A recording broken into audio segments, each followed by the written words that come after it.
ጤና ይስጥልን እንዴት አላችሁ? ሰበር ዜና ነው። ፕሬዚዳንት ዶናልድ ትራምፕ እንግዲህ ቀነ ገደብ አራዝመዋል። ይህ በጣም በበርካቶች ዘንድ መነጋገሪያ ሆኗል። እሳቸው በሰጡት ሀሳብ ልክ ከሆነ እንግዲህ ፖለቲካዊ አውዱ እየተቀየረ መሄዱን የሚጠቁም ያደርገዋል። ግን ፕሬዚዳንት ዶናልድ ትራምፕ በአሁኑ ሰዓት በኢራን ጥያቄ መሰረት እንግዲህ ለ10 ቀናት ተጨማሪ ጊዜ ለኢራን ሰጥቻታለሁ። ያ ማለት በኢራን የመሰረተ ልማቶች ላይ የኢነርጂ ማለት ነው ምንም አይነት ጥቃት አልሰነዝርም የሚል ሀሳብ ያለው ነው። ፕሬዚዳንት ዶናልድ ትራምፕ ለኢራን ተጨማሪ 10 ቀናት መስጠታቸው በበርካቶች ዘንድ በተለያዩ የፖለቲካ አውዶች ውስጥ እየታየ ይገኛል። ግን ትራምፕ ኢራን ላይ ይሰነዝራሉ ያሉትን የኃይል መሰረተ ልማት ጥቃት ቀነ ገደብ ማራዘማቸው ፖለቲካዊ ትርጓሜው የሰፋ ሆኗል። እንግዲህ እስከ ፈረንጆቹ ሚያዝያ 6 ለ10 ቀናት ያህል ምንም አይነት ጥቃት በኢራን የኢነርጂ መሰረተ ልማቶች ላይ እንደማይደርስ በግልጽ ተቀምጧል። በቴህራን ጥያቄ መሰረት ያሳለፍኩት ውሳኔ ነው በሚል ትራምፕ እንግዲህ ሀሳባቸውን ለማጋራት ሞክረዋል። ግን በበርካቶች ዘንድ ትራምፕ ሲሸነፉ የሚያደርጉት ነው የሚል ሀሳብም እንደዚሁ ተመቷል፣ እንደዚሁ ተነግሯል። ግን ፕሬዚዳንት ዶናልድ ትራምፕ አራዝሞታል። ይህ ዜና እስከተጠናቀረበት ሰዓት ድረስ እንግዲህ በፈጠነ ስለሆነ የነገርኳችሁ በቴህራን በኩል ምንም የሰማነው ነገር የለም። ነገ ነበረ ፕሬዚዳንት ዶናልድ ትራምፕ እንግዲህ ለኢራን ቀነ ገደብ የሰጧት ወይም ደግሞ በኢነርጂ መሰረተ ልማቶች ላይ ጥቃት ይደርስባታል 5 ቀናት ነበረ። ከ5 ቀናት በኋላ ጥቃት እንደሚደርስባት ሲናገሩ ነበረ። አሁን ባለው ጊዜ ግን ኢራን እድሉን አግኝታለች። ተጨማሪ 10 ቀን በ10 ቀናት ውስጥ በርካታ የፖለቲካ ስራዎችን በመስራት የሀገሯን ሕዝብም እንደዚሁም ደግሞ ከኢነርጂው አንጻር ፖለቲካሊ የምትወያይበትና መፍትሄ የምታመጣበትን እድል እንደምትፈጥር በግልጽ አስቀምጧል። ግን ይሄኛው የፖለቲካ ሂደት ምን አይነት ውጤት ይኖረዋል የሚለውም በበርካቶች ዘንድ በተለያየ አቅጣጫ የሚታይ ሆኗል። ግን ትንሽ አስቸጋሪ የሚያደርገው ትራምፕ እንግዲህ በዚህ አይነት አካሄዳቸው እስከ ምንድን ነው ሊያራዝሙት የሚችለው የሚለውም በብዙዎች ዘንድ ሀሳብ እየተነሳ ይገኛል። ሳውዲ አረቢያ በዚህ ሰዓት ደግሞ እንግዲህ ቀደም ሲል እንደነገርኳችሁ የኢራን ጉዳይ ለ10 ቀናት ቢራዘምም ሳውዲ አረቢያ አሁንም ድሮኖችን መትቼ ጥያለሁ በሚል በኢስተርን ፕሮቪንስ አካባቢ ማለት ነው እሱንም ማስቀምጣለች እና ትንሽ አስቸጋሪ የሚያደርገው ነገር በዚህ ነው። በተለይም የኪንግደም ዲፌንስ ሚኒስትሪ ወይም ሚኒስቴር መስሪያ ቤቱ ይህን አስቀምጠዋል። ከፕሬዚዳንት ዶናልድ ትራምፕ ቀነ ገደብ ማራዘም ጋር የማይገናኝ ነው ለማለት እጅግ አስቸጋሪ ነው። ታዲያ ፕሬዚዳንት ዶናልድ ትራምፕ በዚህ ልክ ሀሳባቸውን ማስቀመጣቸው እጅግ አስቸጋሪ ነው። እንግዲህ ፕሬዚዳንት ዶናልድ ትራምፕ ኢራን ሀሴት አውቴስ የራሷን አሁን የራሷን ኮንዲሽኖች ምን መደረግ እንዳለበት አስቀምጣለች ለእንግዲህ 15 ልክ ፕሬዚዳንት ዶናልድ ትራምፕ እንዳስቀመጡት ማለት ነው። እሷም በራሷ መንገድ ልክ ናት ማለት ነው፣ ወይም ደግሞ በዛ ልክ ለማስቀመጥ ግድ ብሏታል። ፖለቲካሊ ግን ትንሽ አስቸጋሪ ናቸው። የአሜሪካው የውጭ ጉዳይ ሚኒስትር ማርኮ ሩቢዮ ደግሞ ግሮዊንግ አማውንት ኦፍ ኢነርጂ በሆርሙዝ አካባቢ እየተንቀሳቀሰ እንደሆነ አስቀምጠዋል። እንግዲህ ማርኮ ሩቢዮ ያሉት ኢንተርሚዲያሪ ካንትሪስ አር passing messages and progress has been made in talks with Iran። እነሱ የሚሉት እንግዲህ እነዚህ በመሀል የሚያደራድሩ ሀገራት አሉ። በመሀል የሚያደራድሩ ሀገራት በእነሱ አማካኝነት ኢንተርሚዲያሪስ አሉ። በእነሱ አማካኝነት የተለያዩ የፖለቲካ ስራዎች እየተሰሩ ነው። ከኢራን ጋር የሚደረጉ ድርድሮች በበጎ እየቀጠሉ ነው የሚል ሀሳብ ነው የሚሰጡት። እንግዲህ የአሜሪካ ፖለቲከኞች በዚህ ልክ ነው ሀሳብ እያጋሩ የሚገኙና ምንድነው ጠንከር ያረጋት ኢራንን የሚል ሀሳቦችም በሌላ በኩል እንደዚሁ እየወጣ ይገኛል። ብዙ ሁኔታዎች ግን የኢነርጂ ወይም ደግሞ ሆርሙዝ ወደ መከፈቱ ነው የሚል ሀሳብ ነው የተሰጠው። እንግዲህ ሩቢዮ ያሉት ካን ቢ ኦፕን ቱሞሮ ኢፍ ኢራን ስቶፕስ ትሬተኒንግ ግሎባል ሺፒንግ ወይም ደግሞ ግሎባል የንግድ እንቅስቃሴዎችን የመርከብ እንቅስቃሴዎችን ጫና ውስጥ ማስገባት የማትችል ከሆነ በዚህ ልክ ነገ ይከፈታል ሆርሙዝ ሰርጥ ነው ያሉት። ግን በእነሱ ስለፈለጉ ሳይሆን ኢራን ስለፈለገ ጭምር ስለሆነ እጅግ አስቸጋሪ ነው።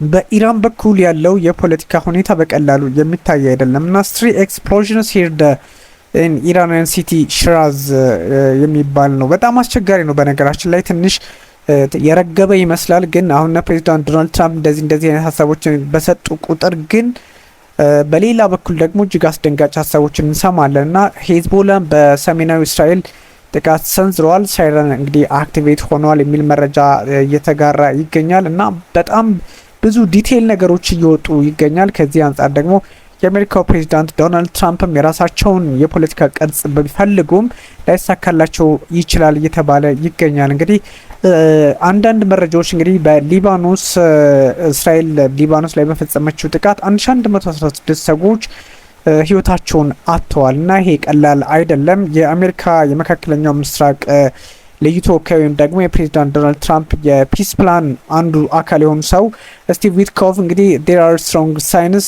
Iran could be convinced to make peace deal, confirming that Washington had passed a 15-point plan to Tehran through mediator ፓኪስታን ናት እንግዲህ አደራዳሪ ሆና የቀረበችውና 15 ነጥቦችን ነው የሰጠችው። እነዚህን 15 ነጥቦች ደግሞ በእነሱ ላይ ቴህራን የመስማማት ፍላጎት አላት፣ ስትሮንግ የሆነ ምልክቶች እያየን ነው የሚል ሀሳብ ሰጥቷል። እና እንግዲህ ኢራን 10 የኦይል ታንከሮች በዚሁ በሆርሙዝ ሰርጥ እንዲያልፉ አድርጋለች። እንግዲህ ይሄ በጣም በጎ ነገር እንደሆነ እየተነገረ ነው። የእስራኤል ጦር አሁንም እንግዲህ በተለያዩ አካባቢዎች በዚህ በተለይም ደግሞ ሊባኖስ በደቡባዊ ሊባኖስ አድማሱን እያሰፋ ነው እና ይሄኛው ትንሽ የእነሱን ጉዳይ ጫና ውስጥ የሚያስገባው ነው። በጣም እጅግ ውስብስብ የሆኑ ጥቃቶችን ነው የምንመለከተው እና ይሄኛው በኢራን ፖለቲከኞችን ብቻ ሳይሆን በአሜሪካ ፖለቲከኞችም ልክ የሚታይ የሆነ መጥቷል ና አንዳንድ ሰዎች ቀለል እያደረጉ ወስዶት ነበረ። አሁን ግን ባለ ሁኔታ በዚህ ልክ ትራምፕ ሀሳባቸውን እያስቀመጡ ይገኛሉ። G7 ሚኒስትሮች ደግሞ ኢራንን አስጠንቅቀው ነበረ፣ ምክንያቱም የኦይል ፕራይስ ጨመረ በሚል እንደዚህ አይነት ነገሮች ትንሽ በበዙበት ሰዓት ነው ጉዳዮች የተወሳሰቡ የመጡትና አንዳንድ ሁኔታዎችን በተለየ አቅጣጫና አቅም ማሳየት እንዳለባቸውም ፕሬዚዳንት ዶናልድ ትራምፕ በስፋት ይነገራል። ስለዚህ የእስራኤል ጦርም በተለያዩ አካባቢዎች ጥቃታቸውን አጠናክረው እንደቀጠሉ እየተነገረ ይገኛል። አሁን ሚድል ኢስት ላይ በዚህ ሰዓት በጣም በየት ቤት አካባቢ መሰላችሁ በራሷ እንግዲህ loud booms could be heard across Israel as it was repeatedly targeted by barrages from Iran. Megan David Adom Emergency Service said a man in his 30s was killed in the area of Nahariya, the country's ያ ማለት እንግዲህ በሙሉ እስራኤል ፍንዳታ እየተሰማ ነው የሚለው እንግዲህ loud booms could be heard across Israel across Israel ወይም the nation እንደዚህ አይነት ጥቃቶች እየተሰነዘሩ ነው። ዩናይትድ አረብ ኤሚሬቶች ሁለት ሰዎች እንግዲህ ሳይሞቱባት አልቀሩም። በዚህ በተለይም በአቡ ዳቢ ኢንተርሴፕት ካደረገችው በኋላ የተፈጠረ ነው። ከ1900 በላይ ሰዎች ኢራን ውስጥ ህይወታቸውን ማጣታቸው ምክትሉ የጤና ሚኒስትር አሊ ጃፋሪያን ለአልጀዚራ ተናግረዋል። 18 ሰዎች በእስራኤል እንግዲህ ህይወታቸውን አጥተዋል። አሜሪካ ደግሞ 13 ናቸው። በጣም ሞር ዘን ዶዝንስ ወይም ደግሞ እጅግ በርካታ ቁጥር ያላቸው ደግሞ በተለያዩ የገልፍና የመካከለኛው ምስራቅ ሌሎች አካባቢዎች ላይ ጥቃት መሰንዘሩን የሚያሳዩ ጉዳዮች ናቸውና በሌላ በኩል ደግሞ የኢራንያን ሚሊተሪ ክሌምስ ስትራይክ ኦን ኢዝራኤል ቬስልስ ኤንድ ፋይተር ጀት ፊውል ታንክስ ኢን ሃይፋ በሃይፋ የእስራኤል የፋይተር ጀትና ምንድነው የመርከቦችን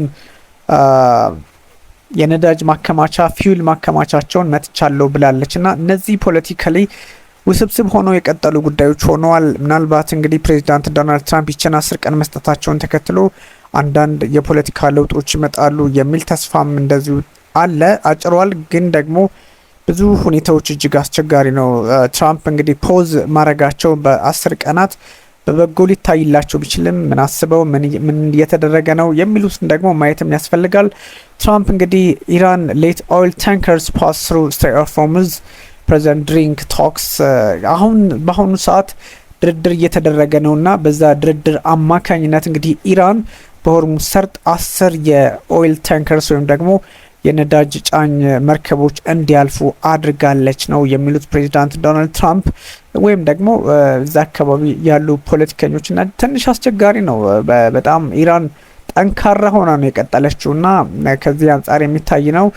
በሊባኖስ ያለው ቀውስ ትንሽ አስቸጋሪ ነው። እስራኤል ኤር ፎርስ ኮንዳክትስ 20 ስትራይክስ ኦን ኢራን ላስት ዴይ አይዲኤፍ ባለፈው ቀን ማለት ነው 20 የሚሆኑ ጥቃቶችን ኢራን ላይ መፈጸሙን አስቀምጧል።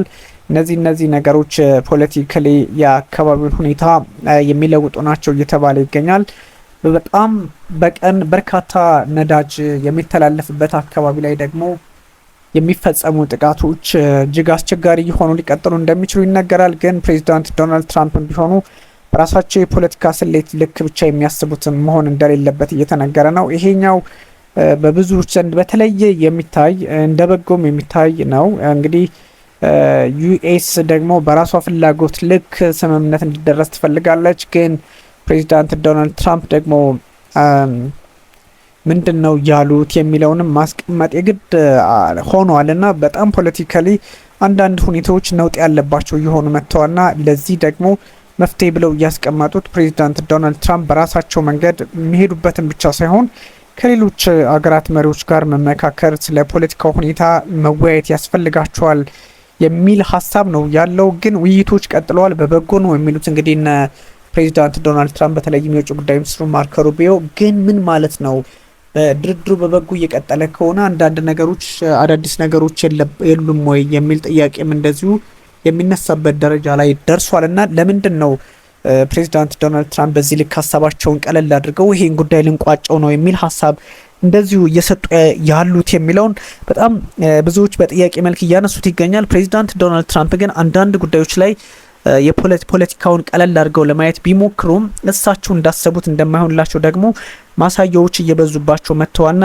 ለምን የሚል ጥያቄ አሁን በበርካታ የፖለቲካ ተንታኞች በራሳቸው በሪፐብሊካን ፓርቲ ሰዎችና በአሜሪካ ዴሞክራቶች ጥያቄ እየበዛባቸው ይገኛል። ጥያቄዎችን ግን ለመፍታት የፖለቲካ መንገዶችን ማስታወስ ብቻ ሳይሆን አንዳንድ ሁኔታዎችን ካለው ጊዜ ጋር በዋጀ መንገድ መሄድ እንዳለባቸው ይነገራል። ምክንያቱም ዓለምን በሆርሙዝ ሰርጥ በኩል ጸጥ ረጭ አስደርገዋል ፕሬዚዳንት ዶናልድ ትራምፕ በሚል ሀሳቦች ስለሚጋሩ ነው። ከዚህ አንጻር አንዳንድ ጉዳዮችን ማየት ስለሚያስፈልግ ሁኔታዎች ቀለል ተብሎ አይታዩም እና እንግዲህ በዚህኛው አጋጣሚ ያለውን በጣም ብዙ የፖለቲካ መድረኮች ተከፍተዋል እና እነዚህ ላይ ለመፍትሄ በሚል ፕሬዚዳንት ዶናልድ ትራምፕ ስራ መስራት እንዳለባቸው እየተነገረ ባለበት ሰዓት ነው እንግዲህ ለ10 ቀናት ፈቅደናል የሚል ሀሳብ የሰጡት። ይህን እንግዲህ በተለያየ መንገድ ሰዎች ሊተረጉሙት ይችላሉ። ኦፍኮርስ የሚተረጎም ነው፣ የተመቸ ነው። ግን የአሜሪካ ፍላጎትና የኢራን ዲማንዶች የተለያዩ መምጣታቸው ምናልባት የፖለቲካ አውዱን ሌላ አቅጣጫ ሊያሰጠው የሚችል እንደሆነ ለመገመት ያን ያህል ጊዜ የሚፈጅ አይደለም። በጣም ብዙ የፖለቲካ መንገዶችንም ጫና ወይም ታሳቢ ለማድረግም አስቸጋሪ ላይ ያደርገው ይችላል። ግን ፖለቲካሊ ብዙ ነገሮች አሁን ታሳቢ መደረግ እንዳለባቸው እየተነገረ ይገኛል። ውድ ተመልካቾቻችን መረጃዎችን ለመንገር ያህል ነው። እጅጉን አመሰግናችኋለሁ። ታንክ ዩ ቨሪ ማች። እንዴት